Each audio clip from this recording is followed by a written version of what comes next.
কে যেন জিজ্ঞেস করলো আমাকে? হ্যাঁ, আমি নুন দিয়ে পান্তা খেয়েছি কিনা? আরে আমি জেলের ছেলে, আমার নিঃশ্বাসে প্রশ্বাসে নুন রয়েছে। স্যার, 1 কেজি টমেটোর দাম কত জানেন? বলুন তো, লবণ কত করে কিলো? নুন দিয়ে পান্তা ভাত খেয়েছেন?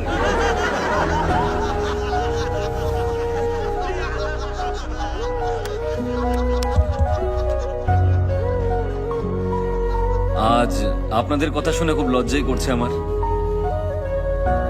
সত্যি কথা বলতে 1 কিলো টমেটোর দাম আমি জানি না। টমেটোর দাম জানে না, নেতা হতে এসেছেন? এই স্যার কি টমেটোটা চিনিয়ে দে না। স্যার একবার এই টমেটোটা দেখে নিন। আরে এই এই এই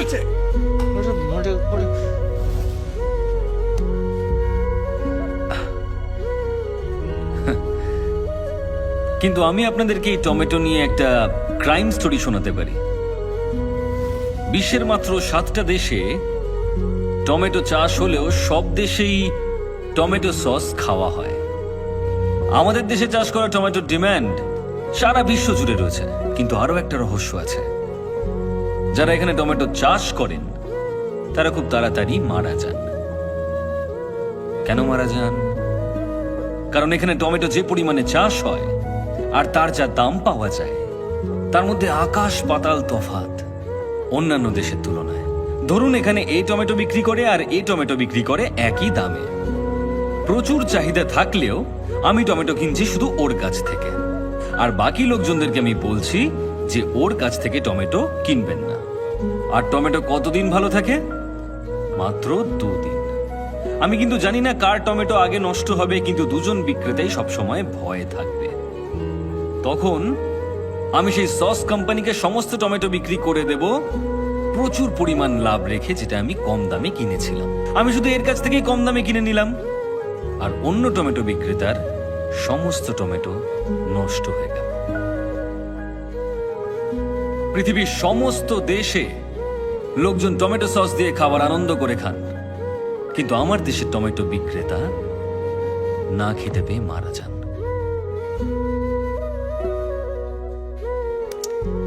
তাই পরের বার যদি আমাকে আপনারা টমেটো ছুঁড়তে চান, তাহলে দয়া করে ওই টমেটো বিক্রেতাদের কথা মনে রাখবেন। কি হলো? আপনারা সবাই চুপ কেন? কারোর কিছু বলার থাকলে বলতে পারেন। স্যার, আমার একটা প্রশ্ন আছে। হ্যাঁ বলুন না। আমরা কেউ এখানে ভোট দেওয়ার সময় যাই না, জানি যে ওটা জালি ভোট হয়ে যাবে, কিন্তু আপনি একটা ভোটের জন্য এত কিছু কেন করছেন? আপনি তো 49P সম্পর্কে সবকিছুই জানেন। ভোটের রেজাল্ট বন্ধ করে দিলেন, কোম্পানি থেকে পদত্যাগও করলেন। এসব কি স্যার? আপনারা আসল কারণটা জানতে চান? রামেশ্বরমে আমার বাড়ি। দারিদ্র্যের মধ্যে একটা ছোট্ট সাধারণ পরিবারে আমি বড় হয়েছিলাম, যারা আশেপাশে প্রচুর জেলে পরিবার বসবাস করত। মাছ ধরে জেলেরা সবসময় বেঁচে ফিরত না, আর মৃত জেলেদের পরিবার তিলে তিলে অনাহারে মারা যেত। অভাব এতটাই বেশি ছিল। তারপর একটা ইলেকশন আসে। ইলেকশনের সময় সমস্ত ক্যান্ডিডেটরা আমাদের কাছে আসেন। ভোটের দিন অনেকেই সমুদ্রে চলে যান, আমিও তাদের সঙ্গে গিয়েছিলাম। আমরা যখন সমুদ্রে, সেই সময় নির্বাচন হয়। আমাদের নির্বাচিত ব্যক্তিরা কিন্তু 5 বছর শক্তিশালী হলেও আমরা প্রত্যেকটা মানুষ একদিন ভীষণ শক্তিশালী। যারা যারা ভুল বুঝে সেই সময় সমুদ্রে গিয়েছিল, তারা সবাই ফিরে আসার চেষ্টা করে। আর সেদিন নির্বাচনকে কেন্দ্র করে আমাদের এলাকায় একটা দাঙ্গা তৈরি হয়। আর সেই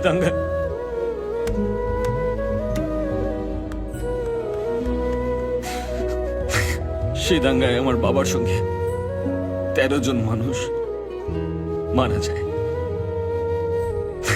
আর যারা মারা যায়নি তাদের সকলকে আহত করার চেষ্টা করা হয়েছিল, যাতে তারা উঠে দাঁড়াতে না পারে। আমার বাবা দাঙ্গার বিরুদ্ধে লড়েছিল, কিন্তু কেউ আমার বাবাকে বাঁচাতে আসেনি। একটা মানুষ মারা যাওয়ার পর তার সমস্ত অন্ত্যেষ্টিক্রিয়া করার জন্য 2000 টাকা খরচ হয়, আর জেলেদের 2 বছর লাগে ওই 2000 টাকা কামাতে। সুতরাং মৃতের শরীর নিয়ে এসো আর সেটাকে সমুদ্রে ছুঁড়ে ফেলে দাও। আমার বাবাকেও আমি মারা যাওয়ার পর সমুদ্রে ছুঁড়ে ফেলেছি। শুনেছি সমুদ্রে মৃতের অস্থি বিসর্জন করা হয়, কিন্তু আমি আমার বাবাকে করেছি। যে নির্বাচনে জিতেছিল সে কিন্তু কিচ্ছু করেনি। জেলেদেরকে বাঁচানোর জন্য আমার মা সংগঠন তৈরি করেন, জেলের বাচ্চাদেরকে পড়ানোর জন্য স্কুল তৈরি করেন, সবকিছু তৈরি করেন। অনেক বাচ্চাদেরকে শিক্ষিত করেছেন আমার মা, অনেককে। সেদিন দেশের সমস্ত নিউজ চ্যানেল থেকে ইন্টারভিউ নিতে এসেছিল আমার। আমি যে দেশেই থাকি না কেন, যেভাবেই থাকি না কেন, আমি ফিরে আসি নির্বাচনের দিন।